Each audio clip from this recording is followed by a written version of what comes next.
ఒకసారి మనం బలవంతంగా పని చేయాల్సొస్తుంది. అది ఇంగ్లీష్‌లో చెప్పడానికి ఏమన్నా మోడల్ వెర్బ్స్ ఉన్నాయా? యెస్. లక్ష్మిరెడ్డి, ఆ మోడల్ వెబ్స్ ఉన్నాయి మనకి. మనము బలవంతంగా ఒక పని చేయాల్సొచ్చింది.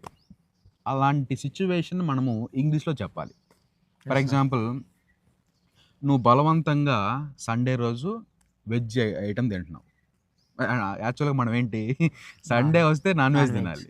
కానీ సండే వస్తే ఒక్కోసారి అమ్మ ఇంట్లో ఉండదు. ఏదో పనికెళ్తది. ఇంకేం చేస్తావు ఆ రోజు పప్పు వండుకొని తింటాం.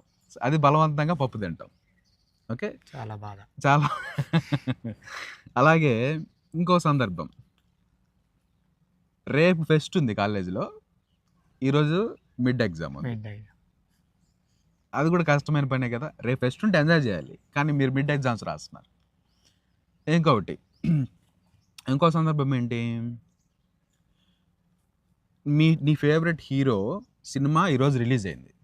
నువ్వు సినిమాకెళ్ళాలి. కానీ ఇవాళ సేమ్ ఎగ్జామ్. కానీ ఈరోజు సేమ్ ఎగ్జామ్ ఈడే చెప్పేసావు.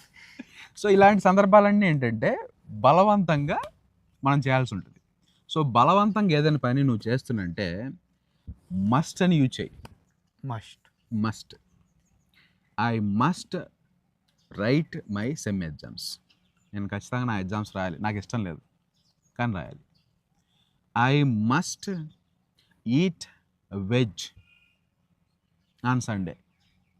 సండే మా అమ్మగారు ఇంట్లో లేరు. సో, కాబట్టి మా అమ్మ లేదు కాబట్టి నేను వెజ్జే తినాలి. కాయగూరలే తినాలి. నాన్ వెజ్ లేదు. ఎంతో బాధ. సో, కాబట్టి ఆహ్, ఐ మస్ట్ అని యూజ్ చేస్తే నువ్వు బలవంతంగా ఒక పని చేస్తున్నట్టు.